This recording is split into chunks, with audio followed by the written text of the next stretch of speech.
Bon, ben, bienvenue sur notre nouveau programme de HCT Radio, HCT Interview. Aujourd'hui, j'ai un invité très spécial que je considère comme un de mes meilleurs amis, qui nous a beaucoup aidé, qui a été toujours un soutien dans notre démarche de faire ce podcast. Geoffroy Cartron, Ah bah, que la famille des HCT, enfin bref, que les gens connaissent de plus ou moins, si vous me connaissez. Écoute, bienvenue sur le show, mec. merci Chris de m'avoir et puis salut à tous ceux qui écouteront le podcast. Voilà, c'est juste pour dire que c'est lui le grand designer qui nous a aidé à faire la super bande-annonce pour le podcast. T'as mis la barre tellement haute que les gens ont été super déçus du produit final. Il y avait Raph, il y a Raph, faut pas l'oublier, Raph il a fait des visuels. Ouais, Raph a aidé, ouais, tout le monde a mis un peu la main à Voilà. pâte, mais t'es un peu... T'es une grande partie de tout ce processus et honnêtement, comme j'avais pas assez de sous pour te payer, je me suis dit tiens, je t'invite parce que Au moins, histoire d'eux quoi. voilà, au moins Tu ça, sais tu que vois. je l'ai fait par plaisir comme d'habitude. Ouais, ouais, c'est ce qu'on Petit dit. Chris. Mais en tout cas, non, je déconne. Non, en tout cas, ça fait super plaisir de t'avoir sur le show et ça me tenait à cœur que tu sois un des premiers invités. Ça Surtout m'a que, fait très plaisir que tu me proposes, je suis flatté. bah écoute, mec, c'est normal, faut donner de la force à ses frérots. Et Hmm.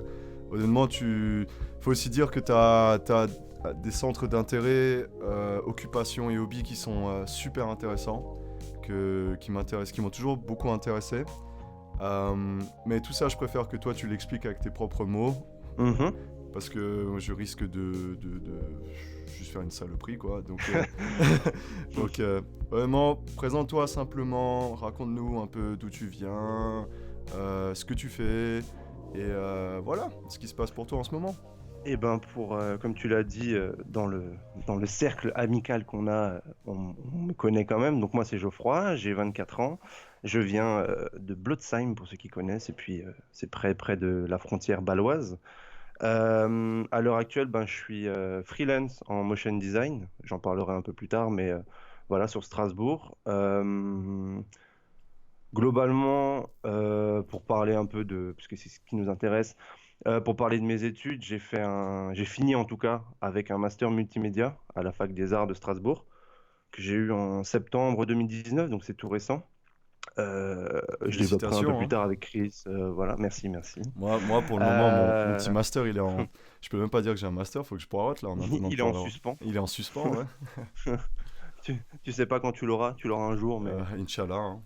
Inch, comme disent. Inch, comme on Et dit. puis voilà, ça c'est la carte d'identité, le curriculum. Et puis non, globalement, je te laisse suivre avec les questions, puisque dans les infos, je sais pas trop quoi dire d'autre. Bah écoute, c'est déjà bien, hein, je veux dire, Hmm.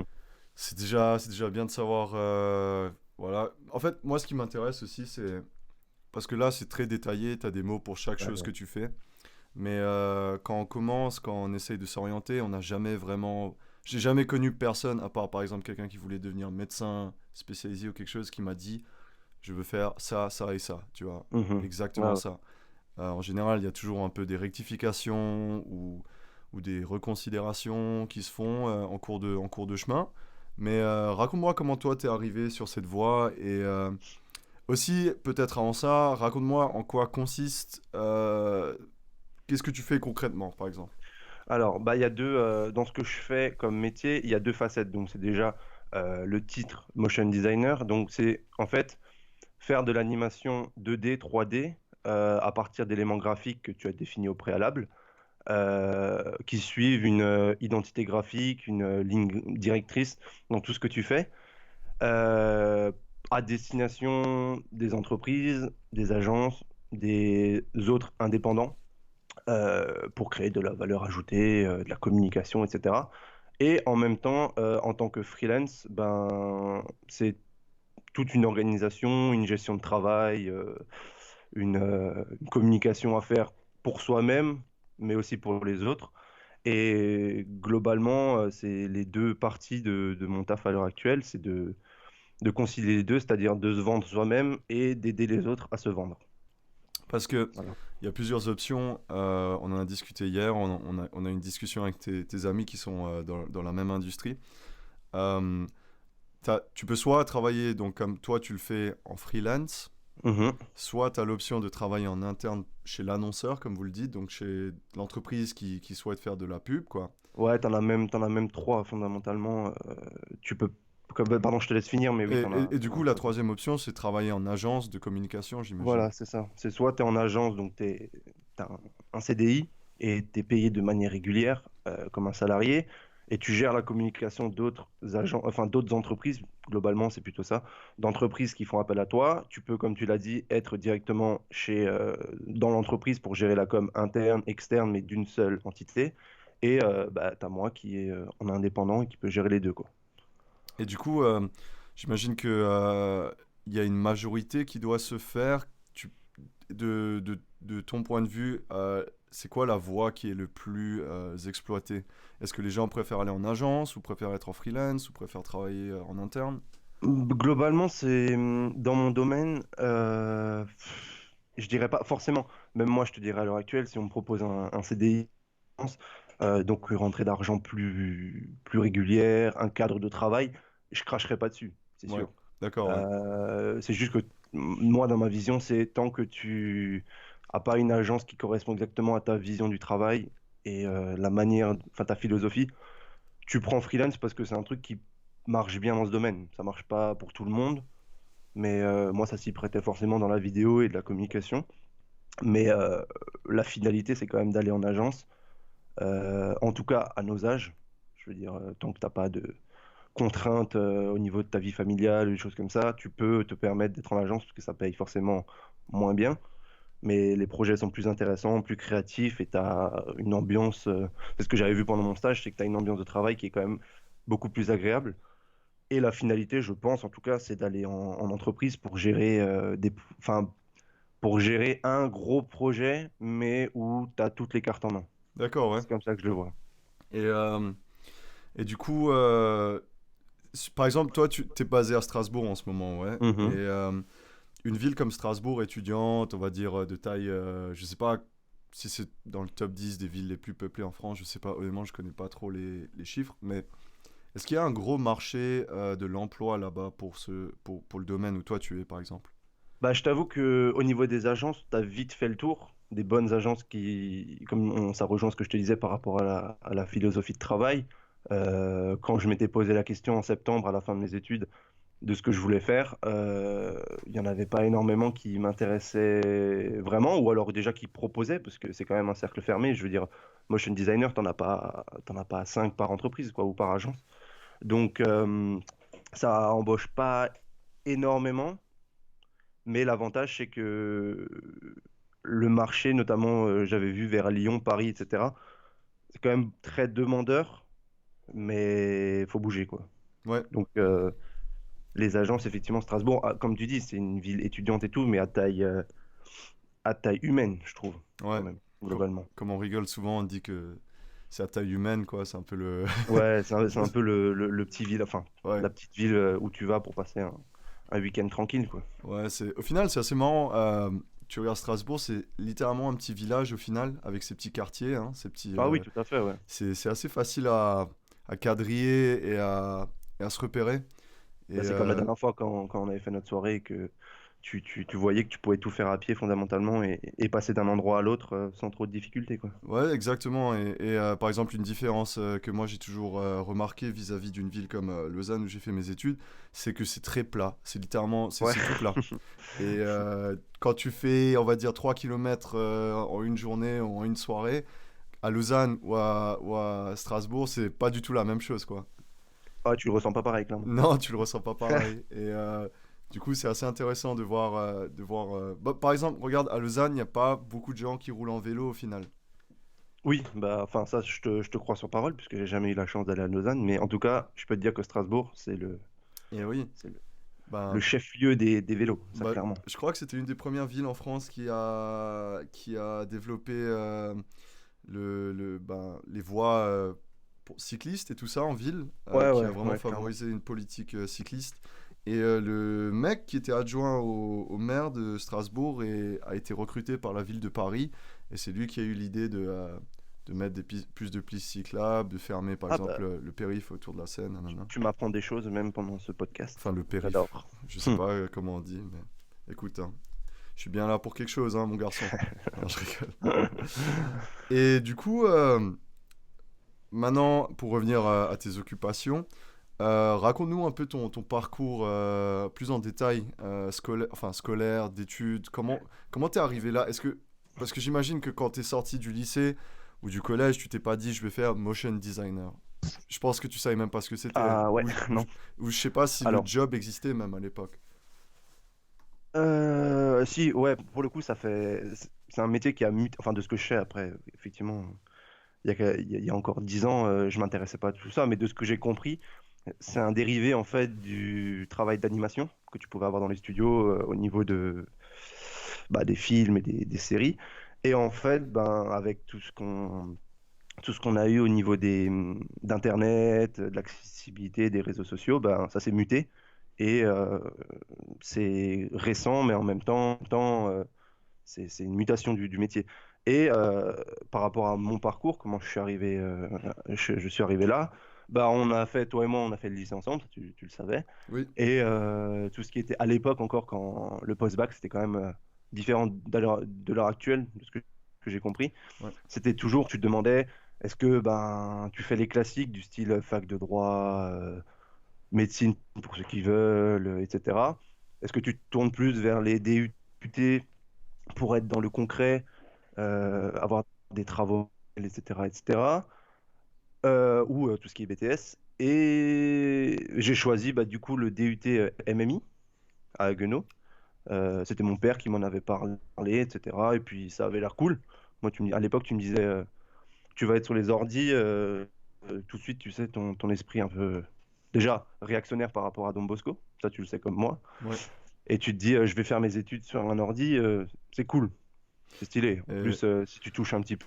je- Oui, pardon, dis-moi. juste pour faire une petite pause, ouais, nous on était ensemble au lycée, donc dans un lycée assez, on va dire, austère et il était comme il était. Hmm. Mais juste, en fait, il y a beaucoup de gens qui, par exemple, n'ont pas fait leur étude en France, ils savent pas trop ce que c'est des DUT, IUT, Ah, ok, ouais. BTS. En France, j'ai toujours rigolé dans le sens où ça me faisait marrer qu'il y a tellement d'acronymes qu'à la fin on se perd, quoi. Par exemple, tu m'as dit Ouais, j'ai fait un DUT MMI, tu vois. Donc c'est un peu. ouais, pardon, c'est comme dit, je m'embrouille un peu, c'est le podcast, c'est le stress. Ne Ouais, t'inquiète ouais, pas. dis-moi, hésite pas à me dire Donc, quand. Oui, alors, pour un résumer, DUT, ouais. donc un diplôme, ça c'est pour l'acronyme, c'est diplôme universitaire de technologie, si je me souviens bien. Et en fait, c'est une formation qui se rapproche beaucoup du lycée. Tu as des cours magistraux, mais tu as aussi beaucoup de ce qu'on appelle TP, TD. Je suis désolé, ça remonte un peu, je crois que c'est ça. Et en fait, ben, c'est des promos qui sont divisés après en micro-classes, où en fait tu peux être beaucoup plus, comment dire, pas créatif, mais productif au niveau des ordis. Donc tu réduis tes groupes de 60 à 30 à 15, permet de faire des travaux pratiques beaucoup plus poussés avec le prof qui est plus présent pour toi, pour t'aider, etc., où tu apprends beaucoup plus de choses. C'est un peu la même chose ben, que du coup un BTS. Ça, c'est pour expliquer BTS, c'est quoi? Brevet grossièrement. technologique Euh, et alors, scientifique. scientifique, ouais, quelque chose Ouais. comme ça, ouais. Donc c'est un petit peu pareil. En fait, c'est comparé à la fac, pour les gens, comme tu disais, qui ne comprenaient pas. Comparé à la fac, c'est où tu as beaucoup plus de TD, donc de travaux dirigés et de travaux pratiques. Euh, ou aussi, à la fin du semestre, tes évaluations ne seront pas que sur tes partiels, mais aussi en contrôle continu. Donc, tu as des projets à faire, tu as des mises en situation professionnelle, tu as des examens oraux, etc., etc. Donc c'est beaucoup plus immersif dans ton futur job, en fait. Et c'est ça que j'avais vraiment aimé. Et aussi parce que je savais que j'étais un peu un branleur et que si tu me mettais à la fac, c'était fini pour moi. Donc, Bah, quand je dis ça avec du recul, mais c'était surtout mes parents qui avaient dit ça, quoi. ouais, bah écoute, tant mieux, hein, je veux dire, ça t'a Ah oui. réussi. Et MMI, du coup, ça veut dire? Alors, ça veut dire métier du multimédia et de l'Internet. Donc, c'est Ah, très, très vulgaire. Et c'est très large en même temps, parce qu'on a vraiment vu littéralement tout ce qui touche à peu près à la communication. On a fait bah, du graphisme, de la vidéo. C'est là où j'ai découvert justement le motion design, mais je reviendrai après parce que c'est un peu particulier. Euh, Développement web, communication, qu'est-ce qu'on avait fait? On en faisait des maths. Enfin, c'est vraiment tous les métiers que tu peux trouver dans l'industrie de l'Internet, tout ce qui se fait en ligne. En fait, on a tout vu. Donc, c'était très. Tu peux facilement te noyer là-dedans, en fait, parce que tu as beaucoup de cours et tu dois passer dans une journée de faire des trucs sur Photoshop, du graphisme, à l'après-midi faire des maths pour apprendre à faire du codage web, tu vois. Ok, Donc c'est ouais. très, surtout quand tu sors du lycée, t'es pas forcément hyper mature encore et t'es pas dans ta réflexion, t'es pas fini quoi. Donc tu peux vite te dissiper. Et pour le coup, c'est ce qui s'était un peu passé pour moi. Sauf vraiment, alors pour le motion design, c'est un peu particulier. J'avais eu un ami enfin j'ai un ami qui quoi, un mois après le début du DUT, commence à me parler d'un logiciel After Effects pour faire des trucs animés. Alors, j'avais jamais entendu parler de ça. Et il me file un tuto, je le fais, et au final, j'ai adoré. Je trouvais ça trop cool, et forcément, tu sais, comme je te disais, ça ressemblait un peu au lycée, donc tu fais un truc cool, tu as des retours, tu te fais un peu hyper, donc t'es content, quoi.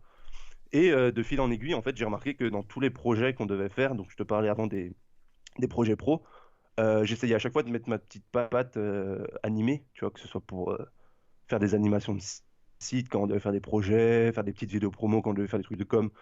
Et comme ça, je me suis rendu compte qu'au fait, je kiffais grave, j'aimais vraiment beaucoup, beaucoup. Et que potentiellement, s'il y avait des débouchés, j'aurais bien voulu en faire mon métier. Voilà. Ok, ouais. Donc, au final, t'as un peu tâté de tout, et au fur et à mesure, grâce à ce pote, c'est un peu marrant parce que ces vocations-là arrivent souvent en dehors des cours, mais se rejoignent Ouais, avec les clairement. matières que tu fais. Et, euh, et c'est un peu, au final, par hasard, mais sans vraiment que ce soit de hasard, que tu as trouvé une voie que tu trouvais stylée. Et Bah, c'est ça, parce que surtout, en fait, je trouvais que c'était un domaine où tu pouvais potentiellement. On n'avait pas énormément de cours.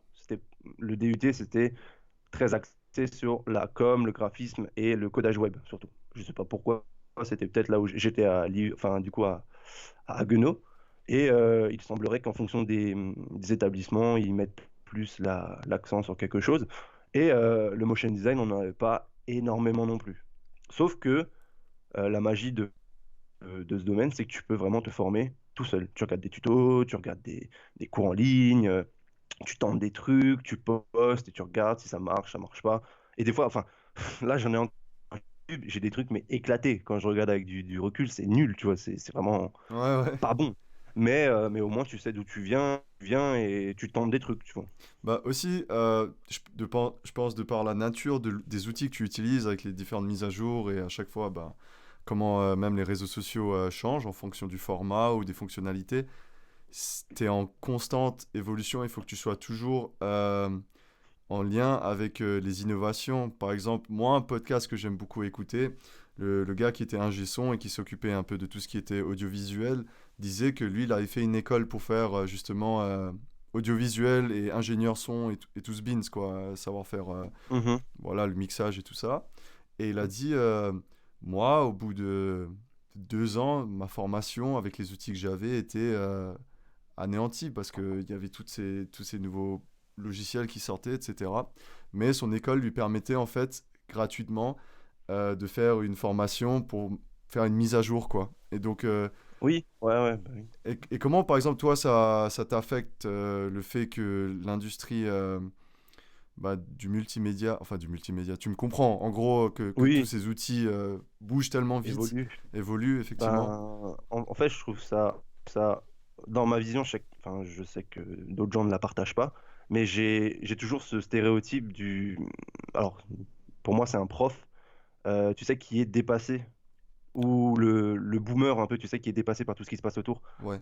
qui comprend pas les nouvelles technologies et qui trouve que les jeunes font des trucs pas cool, pas bien. Et ben en fait, du coup, cette transformation permanente me force à suivre les nouvelles techniques, les nouvelles tendances au niveau de mon métier, euh, me pousse à m'auto-former aussi pour toujours toucher un peu à tout, mais en même temps, mais en même temps être au courant de tout. Enfin, je sais pas si c'est vrai. vraiment clair, mais en fait, Si, si, ça ouais. te force à avoir une dynamique de travail et une rigueur, une rigueur perso qui est de toujours te tenir au courant des avancées techniques, de tendances graphiques, artistiques, etc.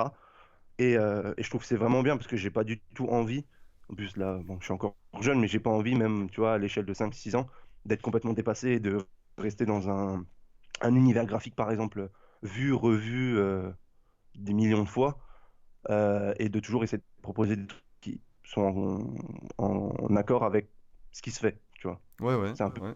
peu con de dire toujours, parce que en dehors, tu dis toujours, ouais, faut pas suivre les tendances et tout. Bah, dans ce métier, si, en fait, parce que si tu proposes des trucs euh, hors tendance ou dépassés, ça marche pas. Enfin, voilà, C'est... ça te force à rester toujours au courant des dernières nouveautés. D'accord, ouais. Et est-ce que tu as rencontré des difficultés en chemin? Est-ce qu'il y a eu des barrières que tu as dû franchir ou des choses Ouf, parce oh que que oui.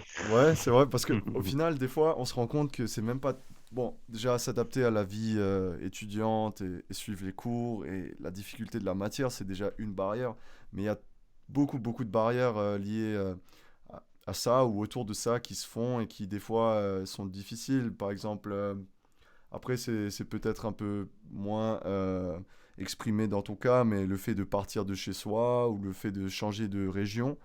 Toi, tu es resté en Alsace, mais par exemple, quand toi, tu es arrivé à Haguenau, comment... Parce que Haguenau, au final, c'est relativement petit comme ville. Et, bah, raconte-moi un peu si tu as eu des difficultés ou des choses qui t'ont un peu stoppé ou bloqué ou ralenti dans ton processus.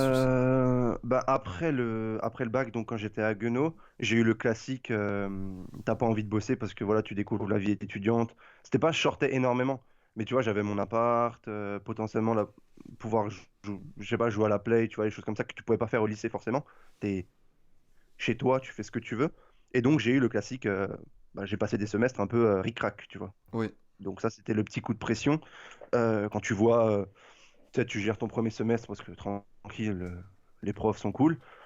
Et ben au deuxième, quand tu passes à 11 et demi, tu te dis, ah ouais, vas-y, j'ai pas envie d'aller au rattrapage, je vais essayer de mettre un peu les bouchées doubles. Et tu as une quantité de cours qui est quand même importante, mais en même temps, tu dois voilà, commencer à apprendre à faire tes courses, faire ton ménage, gérer tout ton appart. Voilà, donc ça, c'était la première difficulté, c'était de te rendre compte qu'au final, ouais, c'est cool, mais si tu te bouges pas on va pas dire le gros mot, mais si tu te bouges pas, bah, personne ne le fera pour toi en gros. Tu vas juste retaper ton semestre et au final, tu vas juste rester une demi-année de plus, sachant qu'en même temps, ce que j'ai pas dit, c'est que à Haguenau, j'aimais pas forcément, tu vois.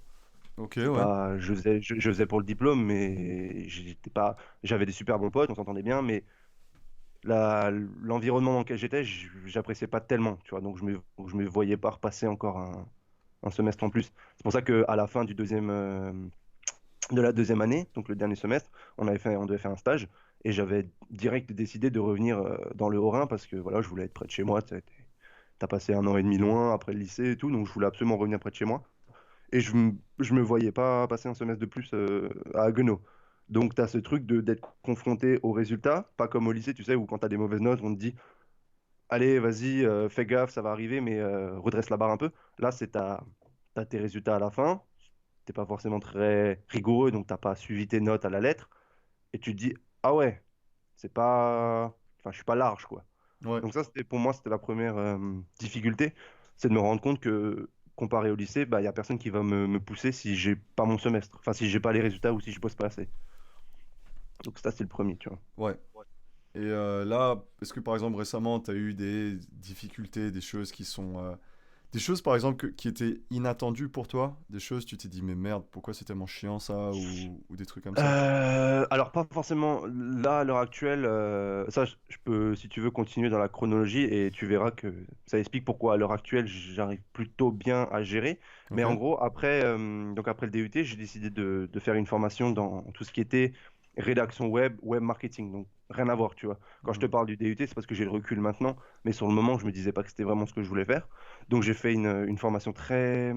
Pour moi, j'ai toujours vu que c'était à l'opposé de la création parce que c'est quelque chose de très rigoureux, je dis toujours ça, rigoureux, mais c'est un peu des maths, tu vois. C'est tu fais quelque chose, t'as pas, t'as pas d'esprit créatif en fait. Tu fais quelque chose en fonction d'autre chose et ça va marcher. Donc j'aimais pas du tout cette démarche, tu vois. Mais c'était quoi au final, concrètement? Tu faisais quoi du... Bah, j'ai fait un stage du coup, que c'est là où j'ai eu le déclic. J'ai fait un stage où en gros, ben, je passais mon temps à rédiger des articles ou du contenu pour les sites internet, pour Facebook, pour n'importe quoi. Enfin, je disais l'exemple, j'ai fait pour un vendeur de piscine, j'ai fait pour de la pharmaceutique. Mais à chaque fois, tu sais, tu dois écrire des trucs très rébarbatifs, très pas du tout ce que j'aimais. Et après, tu dois l'optimiser pour faire en sorte qu'il ressorte bien sur les moteurs de recherche, tu vois. Donc D'accord. Donc tu c'est faisais aussi un vraiment peu de SEA et des trucs comme ça? exactement. Ouais, Ah j'en ai bah fait, justement, ouais. bah, voilà. Et Donc Search horrible. Enfin, Engine optimization. SEO et SEA c'est Advertisement, Search Ouais, Engine c'est ça. Donc Advertisement. c'était tout ce qui était Facebook et tout. Et du coup, j'aimais pas du tout parce que je trouvais que c'était pas du tout créatif. C'était, tu fais ça comme ça marche. C'est très demandé en ce moment et il y a beaucoup, bah, par exemple, de ma formation en master en marketing, quoi, master management marketing, le SEA c'était quelque chose qui était assez mentionné souvent et Mhm. il y a pas mal d'entreprises qui justement, des agences qui essayent d'optimiser ça pour leurs clients. Et effectivement, ça a l'air très, ça a l'air très algorithmique, hein, j'ai envie de dire. C'est ça. Bah, c'est des maths pures, quoi. C'est tu vises telle personne en mettant ce contenu en avant et logique, enfin, t'espères que ça marche, tu vois. Mais Ouais. t'as pas de dimension créative, t'as pas d'émotion, t'as pas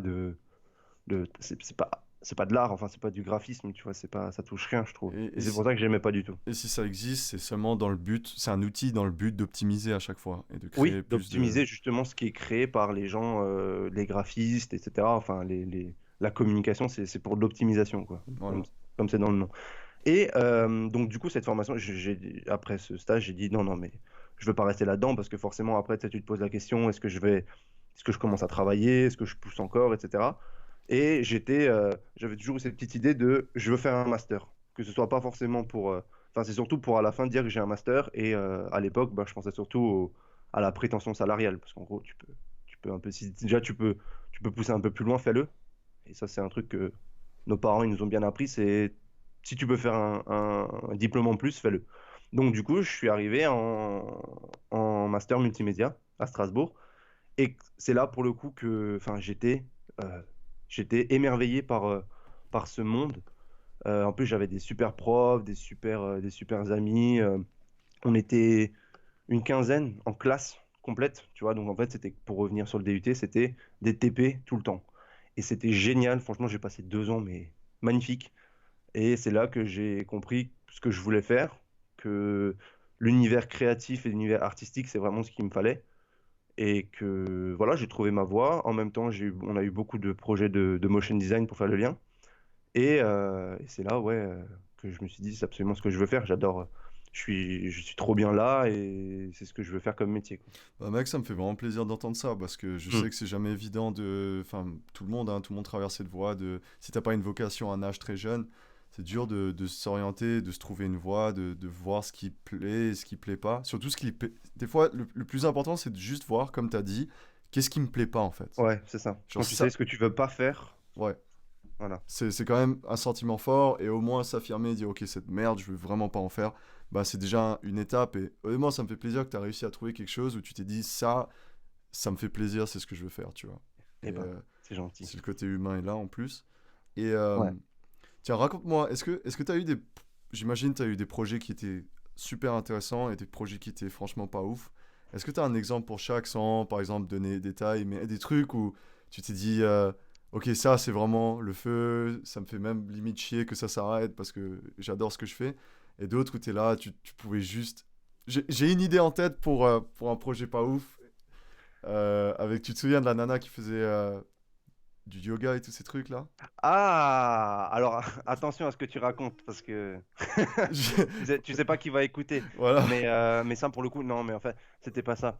C'est surtout que c'était des projets que je faisais de manière enfin, oui, je peux le dire, au black, tu vois. Oui, oui. Donc forcément, t'as pas de. Et en plus, tu t'affirmes pas. C'était 2 ans, plus de 2 ans. Mais mec, franchement, honnêtement, sans rentrer dans les détails, mec, quand tu en parles, à chaque fois, je suis mort de rire, mec. C'était Bah là, j'en parle, fantastique. puisque là, on nous écoute, donc je vais rester correct, forcément. Ouais, ouais, bien sûr. Après, enfin, tu peux être témoin, ça veut pas dire que j'insulte par derrière et tout. Mais Non. c'est vrai que, en fait, ouais, pour placer le contexte, en gros, c'était une charge de travail incroyable pour un prix dérisoire et en plus comment dire, des actions et des comportements qui étaient pas ouf, quoi. Bah, Donc voilà. voilà, quand les gens sont pas habitués à être dans ce business et à avoir un truc codifié, des fois, il peut y avoir des choses qui sont pas forcément professionnelles ou bien pensées.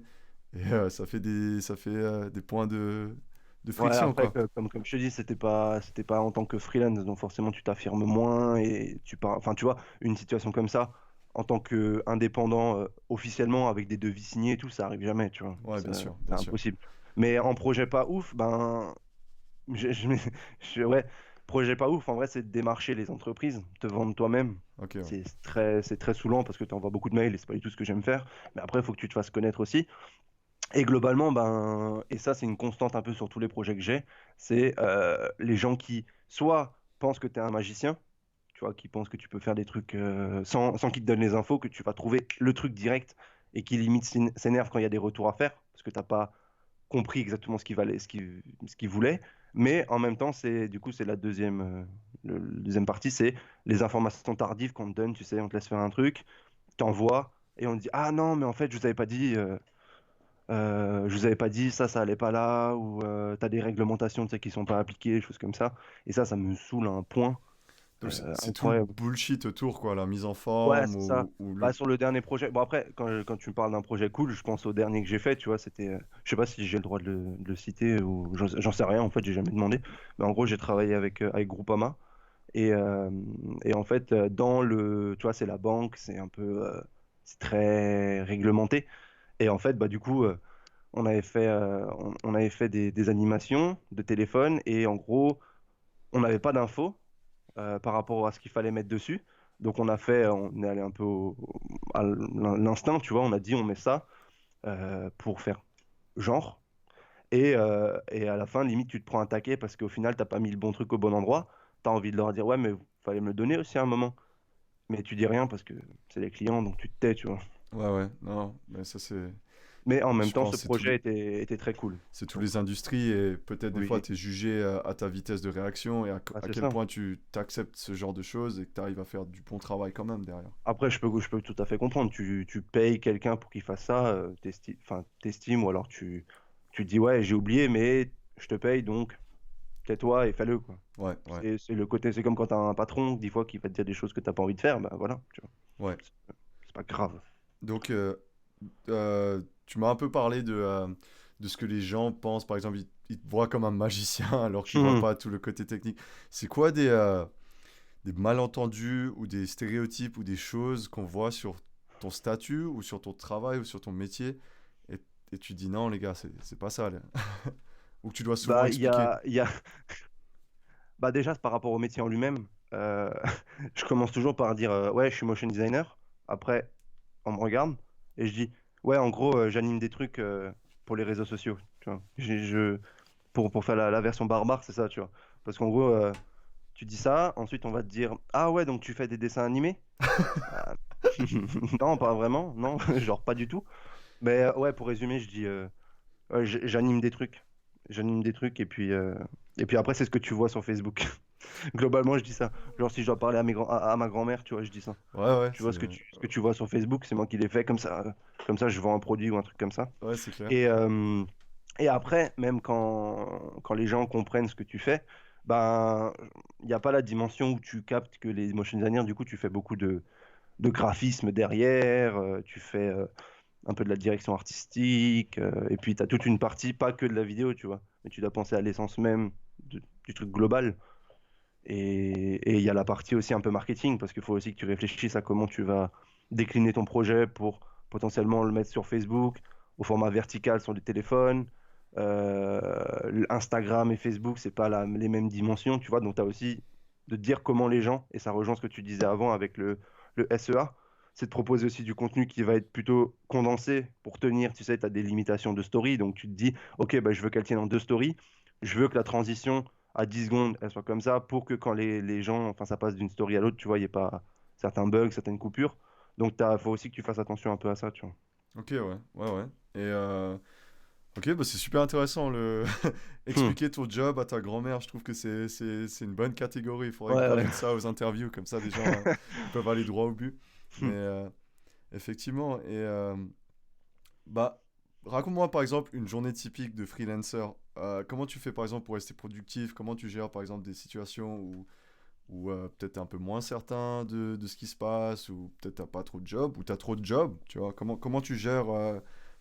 C'est quoi une journée typique pour Jeff? Alors, bah du coup, je vais pas faire le gars non plus, hein. Ça fait que depuis octobre-novembre que je suis freelance. Donc, les projets, j'ai eu des projets. L'avantage, c'est que c'est bien payé quand même comme métier quand tu es freelance. Donc, niveau financier, ça va. Mais j'ai pas eu énormément de projets. J'en ai fait pas mal avec mon ancienne boîte, enfin mon ancienne agence où j'étais en stage. J'ai eu deux, trois prestations. J'ai des missions un peu plus régulières par mois qui me permettent d'avoir une rentrée d'argent un peu fixe. Et bah, notamment, quand j'en parlais avant, Groupama, c'est le dernier gros projet que j'ai eu. Donc la journée type, il y a deux différentes journées en fait, Ok, désolé pour la petite coupure un peu bizarre. Jeff, t'as littéralement pété les plombs. Enfin, littéralement. c'est pas toi qui as pété les plombs, mais en gros, les plombs ont pété chez toi, et tu racontais que t'avais deux types de journées comme freelancer. Oui, tout à fait. Alors du coup, je vais répéter ce qui a été dit avant, mais je vais reprendre depuis le début, ouais. Donc, ouais, donc il y a pour moi deux routines en fonction des projets que j'ai à traiter. Euh, la constante, c'est que je m'impose des horaires de travail et des horaires de lever, calqués sur la routine de mon coloc et de ma copine. Donc ça, c'est voilà. Ensuite, en général, donc quand j'ai pas de projet urgent, je prends le temps d'aller sur Dribbble, Instagram, Behance, pour regarder un peu ce qui se fait, les projets qui sont sortis, me faire des listes d'inspiration, des choses comme ça. Ensuite, bah, je réponds aux différents mails que je pourrais avoir. Je demande les infos en général qui peuvent traîner, ou je demande les avancées des projets, etc. Ensuite, bah, j'aime bien aller sur LinkedIn un peu pour prospecter et démarcher des potentiels clients. J'envoie des mails un peu personnalisés, donc ça prend plus de temps euh, pour, euh, pour entrer en contact et m'intéresser un peu à l'agence, à l'entreprise pour voir un peu ce qu'ils font et faire des vrais mails, pas des copier-coller. Donc forcément, c'est un peu plus prenant. Euh, Ensuite, en fonction de si j'ai du temps ou pas, bah, je vais remettre un peu dans mes projets, je vais publier deux, trois trucs, je vais mettre à jour mon site ou mes profils, des trucs comme ça. Euh, Comme je l'avais dit avant, j'ai des projets qui sont réguliers, qui me permettent d'avoir des rentrées d'argent un peu plus régulières. Donc forcément, faut s'en occuper un peu tous les jours, notamment gérer des pages Facebook notamment ou Instagram. Donc il y a des infos à récolter, des visuels à faire, des vidéos potentiellement à faire. Après, les publier, des choses comme ça. Donc ça, c'est une journée. Après, voilà, il y a d'autres choses qui s'y mettent dessus. C'est pas forcément dans cet ordre-là, mais après, je peux avoir envie d'avancer sur un projet perso, j'ai une inspi, j'ai envie de faire un truc un peu plus en dehors de tout ça. Et en fonction des réponses que j'ai, j'adapte. Mais voilà. Et par contre, si j'ai un projet urgent à rendre, bah là, par contre, du coup, c'est du 9 heures dessus. Je compte mes heures, mais en fonction, ça peut faire 9 heures midi, 9 heures 13 heures, 8 heures 8 heures 13 heures, j'en sais rien, mais je calcule mes heures et en fonction, je m'adapte. Donc c'est un peu du freestyle quand j'ai des projets, parce que l'inspi, tu l'as pas forcément, tu décides pas forcément quand tu l'as. Et la motivation aussi des fois, donc dès que je l'ai, en tout cas, je fonctionne comme ça pour le moment, tant que je peux me le permettre, mais dès que j'ai la motivation, je bosse et puis je verrai jusqu'à où ça me mène.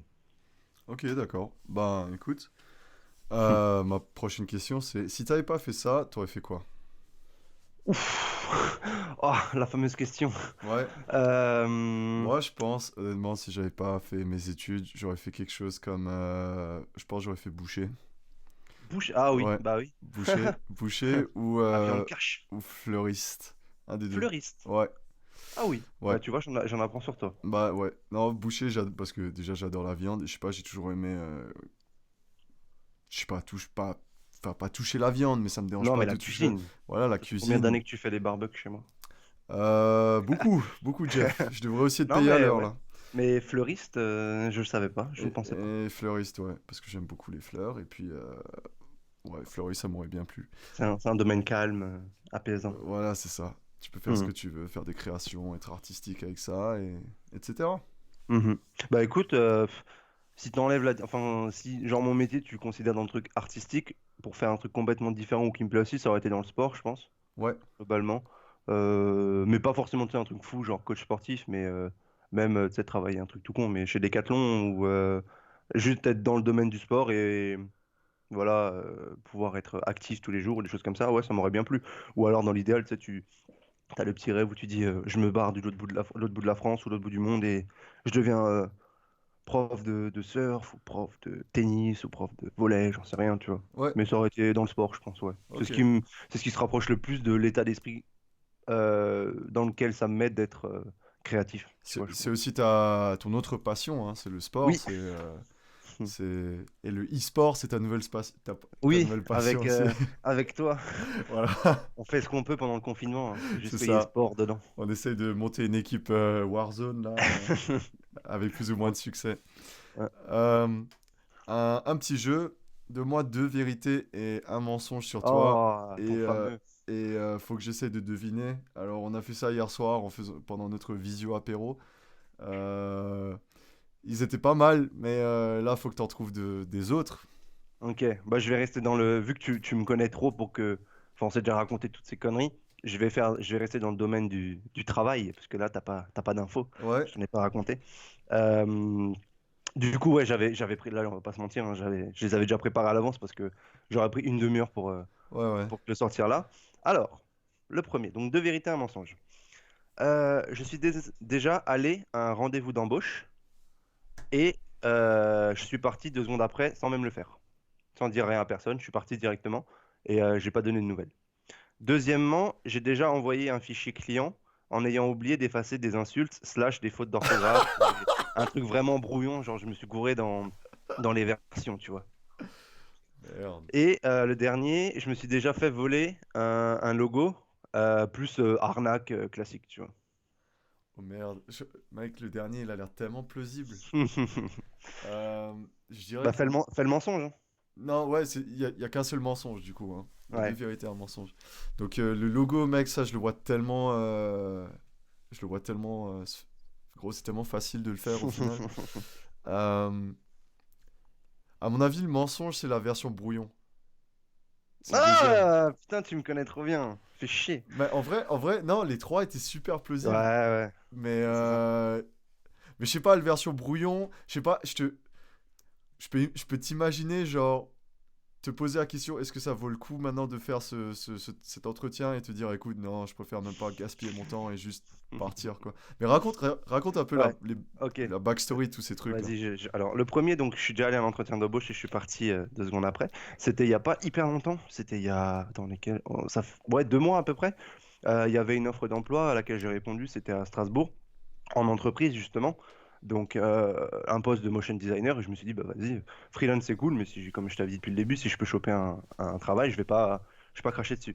Donc en postulé. À cette période, j'envoyais pas mal de candidatures. Tu sais, tu l'envoies un peu comme ça, t'as pas trop d'espoir. Et j'avais reçu une réponse qui me proposait un entretien, genre 2 semaines plus tard, tu vois.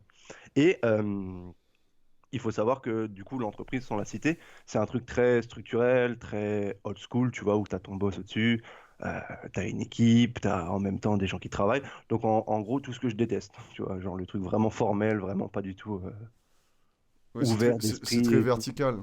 Voilà, c'est ça. C'est déjà j'avais vu dans les mails qu'on m'avait envoyés, c'était cordialement bonjour, machin et tout. Enfin, tu vois, pas du tout ce que j'avais pu avoir, notamment quand j'avais passé des entretiens pour le stage, où les gens étaient très avenants, on te tutoyait directement, tu vois, des trucs comme ça. Et du coup, dans le mail, il m'avait directement dit ouais, vous viendrez pour un entretien de 45 minutes avec mise en situation professionnelle. Je fais oh là là, déjà ça pue, tu vois, déjà c'est. Ouah, déjà ça sent le sapin, pas bon. Mais je me dis, vas-y, j'y vais. Au pire, bah, j'ai mon truc de freelance, ça me coûte rien. Sauf que, du coup, je m'étais monté la tête comme pas possible avant d'y aller. Et quand j'arrive comme ça, en fait, dans les locaux, tu avais une salle de réunion avec une baie vitrée où tu pouvais, quand tu venais du couloir, avant de passer par l'entrée, tu voyais directement les gens dedans. Donc j'arrive, je me présente, oui, je dis bonjour, j'ai entretien avec monsieur, je sais plus quoi. Et la secrétaire, elle me fait oui, ils sont là dans la pièce avec un autre candidat. Donc je me suis dit dans ma tête, ça a fait ok, donc le mec que j'ai vu qui était devant 7 personnes en entretien d'embauche, c'est ce que je vais avoir à faire dans 10 minutes. Je fais oh, mais jamais de la vie je fais ça, tu vois.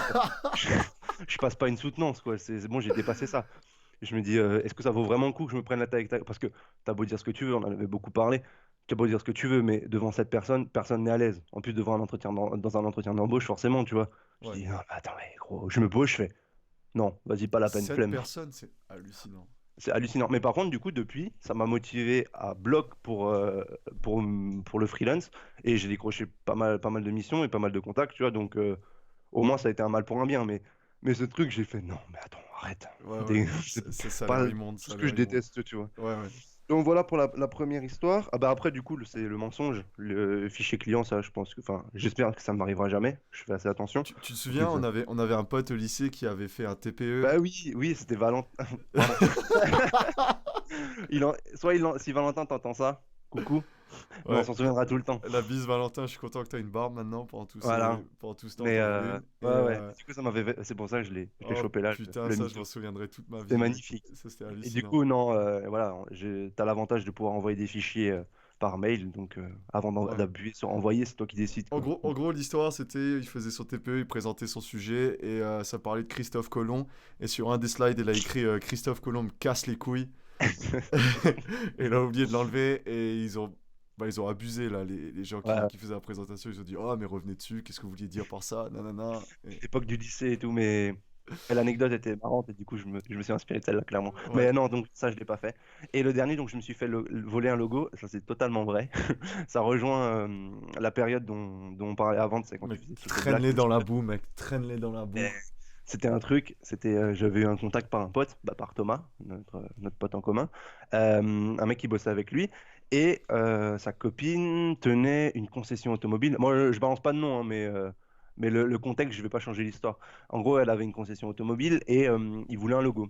Donc moi, tu sais, étudiant, tu dis, ah vas-y, on me demande un logo, en plus je vais me faire un peu de thune, t'es tout fou, tu vois. T'avais la dalle, quoi. Abusé pour le prix que je l'avais vendu, j'avais travaillé 3 fois plus, tu vois. Ouais. Et donc du coup, je fais le logo. On avait fait plein de déjà, tu sais, tu fais 3 rendez-vous. Ils voulaient faire 3 réunions pour qu'on Pour un discute du logo? logo. Ah ouais, surtout pour un logo au final vendu 150 balles, tu vois. Pour donner une idée, en gros, un logo, ça peut aller, ça dépend du temps de travail, mais normalement, enfin, genre à l'heure actuelle, tu le vends au moins le triple, voire le quintuple même, tu vois, j'en sais rien. Quoi? Mais ouais, ouais, un logo, ça peut être super cher parce que tu as des recherches et tout. Juste un peu moins de 1 000 euros, ça peut coûter, un logo? Plus de 1 000 € même, Holy des fois. shit. Ah ouais, c'est des prix, tu t'es autant en vert, mais ce que tu vois comme version finale, en général, tu peux en avoir fait 5 déclinaisons, plus des recherches pendant des heures, Donc voilà, et au final, le plus simple, tu vois. tu fais pas genre un truc générique de kebab Non, non. que tout Et le monde a. même au final, si c'est un logo qui te paraît simple, c'est parce qu'il y a une démarche derrière qui C'est comme, correspond au au final, client, tu vois. c'est comme un tatouage. Tu peux facilement dire, oh mon Dieu, mais c'est tellement cher ce tatouage. Mais Mhm. c'est comme tout, si tu veux faire un boulot propre et un boulot soigné, réfléchi et personnalisé, bah ça va coûter de l'argent.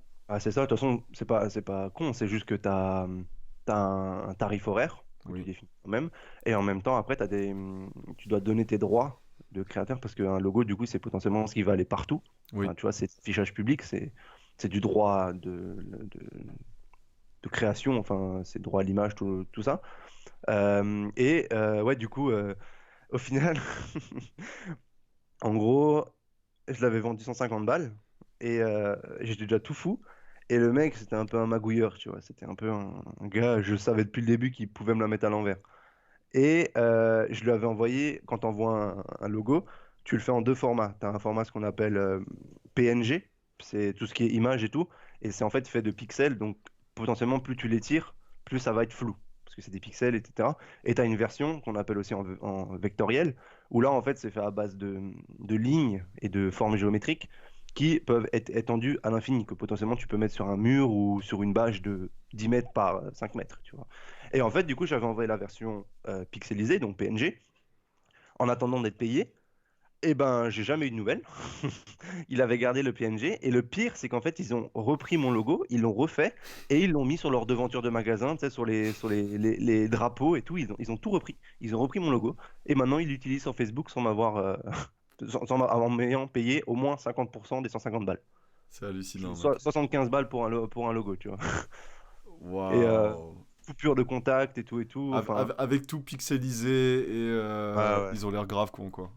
Bah, en fait, je sais pas, quand je vois sur Facebook, je sais pas s'ils l'ont repris, s'ils l'ont refait, ou alors ils ont juste utilisé ce que j'ai fait, tu vois. Mais j'avais grave travaillé dessus, j'avais fait des recherches, j'avais fait des déclinaisons. Et c'est là que tu te fais.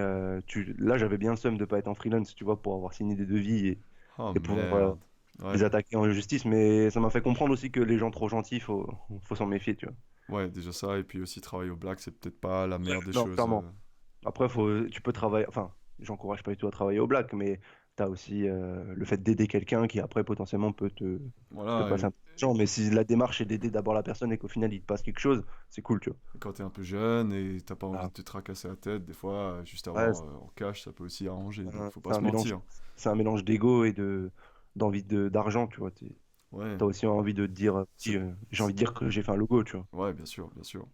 Et ok, on a fait le tour des trois, hein, c'est bien ça? Ouais, ouais, ouais, ouais. Et ok, dernière question. Donne-moi un top 3. Ouais. Un top 3 de ce que tu veux, juste donne-moi un top Euh, 3.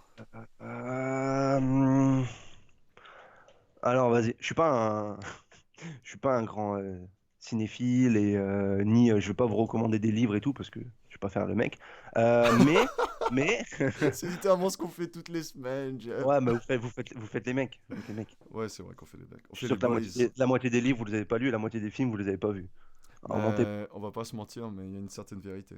Voilà, c'est pas faux quoi Tu dans le viens fond. de détruire la Mais crédibilité de mon podcast. Ça me fait plaisir. non, c'est pour montrer l'authenticité. Vous êtes fou. Ouais, non, par contre, j'ai un top 3 de. Alors, du coup, j'ai dit que je voulais pas faire le cinéphile, mais c'est des courts-métrages slash films dans le délire du motion design et du graphisme et de l'art un petit peu. C'est trois. Alors, il y a deux séries et un film qui pour moi sont des références au niveau créatif et je les regarde souvent pour m'inspirer de techniques que j'aimerais bien mettre dans des projets ou dans des projets clients ou des projets perso. Donc le premier, c'est Final Space. C'est une série, je sais pas si c'est sur Netflix. Et en fait, l'univers graphique et l'animation, c'est un peu dans le délire Futurama, Simpson et tout. Mais il y a des jeux de textures et de couleurs que j'ai trop aimé, vraiment trop trop bien. En plus, la série est bien, je trouve. Mais c'est vraiment un univers, tu sais, à base de tout ce qu'on bateau aussi, ce que tu aimes bien, tu sais, les néons, les trucs un peu galaxies comme ça et tout. Ouais. Et c'est vraiment beau. Les jeux d'ombre étaient vraiment cool. C'est quelque chose de plus. Comment expliquer? Bah, comme je te dis, ça ressemble à Futurama, donc c'est des formes très simples, avec des contours type cartoon. Mais par contre, tu as une dimension en plus au niveau de l'animation aussi. Ils ont fait beaucoup de trucs en 3D de l'incrustation 3D euh, pour des formes, des vaisseaux et trucs comme ça. Et je trouvais ça vraiment bien. Je conseille à tout le monde de la regarder parce qu'en plus, comme dit, la série est cool, elle est bien. Pour le deuxième, ça c'est ma référence en film, c'est celui que j'ai préféré sur les 3 dernières années, je crois. C'est le Spider-Man Multiverse. Je sais pas si t'en Oui, as. Ah, j'en ai voilà. entendu parler. Par exemple, le fait que enfin le nouveau Spider-Man ou je sais pas quoi, quand il était jeune, il est beaucoup plus brouillon parce qu'ils ont réduit le nombre de Ouais, dessins à la seconde ou un truc comme ça. exact. Et Ouais. plus il devenait, on va dire, plus il avait de compétences en grandissant et en faisant des missions, des sauvetages, des choses comme ça, plus il devenait fluide et moins brouillon. Donc ils ont Ouais, allié la exact. technique d'animation avec l'histoire, quoi, avec la progression du Mhm. personnage. Je trouvais ça incroyable, Ouais, et en j'étais plus, pas au courant de ça et c'est du coup, en fantastique. fait, bah, si tu veux, dans la description de la vidéo YouTube, je te filerai une référence. Bah, je crois, en fait, c'est la vidéo que tu as regardée toi, Ouais, je pense que c'est où ça, ils ouais. expliquaient, ouais, et en fait, sur le côté technique, sans être trop barbant, tu as un délire de nombre d'images par seconde, ce qui fait que c'est plus ou moins fluide. Et en fait, comme tu disais, effectivement, au début, c'est quelque chose de beaucoup plus, comment dire, lent et un Haché, peu comme un tu peu dis, plus ouais, haché, haché. voilà. Donc, tu as moins d'images, donc forcément, c'est un peu plus saccadé, des choses comme ça. Et en fait, du coup, au fil dans le film, sans spoiler et tout, il y a plusieurs. c'est le multiverse. Du coup, il y a plusieurs Spider-Man de différentes dimensions. Et chaque dimension a un style graphique. Et c'est ça qui rend incroyable, c'est que tu as un moment, tu as un univers kawaii un petit peu. Tu as un univers de vieille bande dessinée. T'as des. Alors, ça fait longtemps que je l'ai plus vu, mais voilà, je me souviens de ces deux-là. T'as un délire, genre vraiment cartoon, genre vraiment très, très forcé. Et puis, non, même regardez-le, globalement, c'est un bon film. Bon, l'histoire de Spider-Man, on la connaît. Mais même si vous n'êtes pas forcément à fond dans la vidéo ou quoi, il est beau. Je trouve qu'il, voilà, quand je le résume, il est beau ce film. Ouais. Visuellement, il est intéressant. Et ça, je le gardais pour la fin justement. C'est le ultime. C'est la série sur Netflix, Love, Death and Robots. Je sais pas si tu en as entendu parler. Non, j'en ai pas entendu parler. Alors, il faut que tu la regardes, tu vas trop aimer te connaissant. Et c'est pareil, en fait. Donc, du coup, le titre est assez évocateur. C'est des histoires d'amour. Beaucoup de morts, c'est assez trash d'ailleurs, je préviens. Et des robots dans quasiment chaque épisode. Mais du coup, je crois que tu en as une dizaine. Et chaque épisode est un épisode à lui-même. Il n'y a pas de fil conducteur. Si ce n'est ces trois mots-clés. Mais globalement, chaque épisode est une nouvelle histoire. Et en plus du côté voilà, narratif qui est vraiment cool, l'univers est abusé. Genre vraiment, je sais pas, c'est comme Spider-Man, mais encore mieux. Ça peut inspirer tout le monde pour n'importe quoi, vraiment. T'as un univers super léché, t'as des choses futuristes, t'as des trucs cartoon, t'as un épisode. Alors ça pareil, ça fait un an que je l'ai pas vu, mais t'as une histoire en sorte de boucle comme ça. Et les techniques utilisées dans le dessin, ça nourrit l'histoire en fait. Donc vaut mieux le regarder pour comprendre. On pourra mettre des extraits pareils, je sais pas ce que tu veux faire, mais tu pourras mettre le lien. Ouais. Et vraiment, je la conseille à tout le monde. Si vous avez un peu de connexion avec le graphisme et tout, ça peut vraiment vous inspirer. Et encore une fois, ben, il y a pas que, c'est pas que visuel. Les histoires sont cool. C'est un peu trash, comme je l'ai dit, mais c'est cool. Voilà. Bah écoute Jeff, merci beaucoup pour ton top 3. Merci beaucoup pour tout ce temps que tu nous as consacré pour expliquer un peu ton univers et J'espère que tes c'était assez occupations. clair parce que Bah je me suis peut-être un peu embrouillé. non, je pense Désolé, pas. mais. Bah tu peux pas plus t'embrouiller que nous pendant nos pendant nos podcasts. Donc tu as été super clair et c'était super intéressant et j'espère que nos auditeurs pardon, ont beaucoup aimé. Eh Et ben, merci de m'avoir invité. Ça m'a fait très donc très plaisir. pour conclure tout ça, dis-nous où est-ce qu'on peut trouver ce que tu fais en ce moment et toutes ces bonnes choses. Ouais, là en ce moment j'essaye un peu de tout centraliser dans mes réseaux sociaux pour essayer de perdre le moins de temps possible à publier et que ça soit sur le plus d'endroits possible. Du coup j'ai une page Instagram et Facebook, c'est donc le signe et après c'est at, Jeff CA. Donc là je mets mes travaux que je fais pendant mon temps libre ou des trucs cool ou des extraits de projets clients. C'est ce que j'essaie de changer un peu de ligne directrice.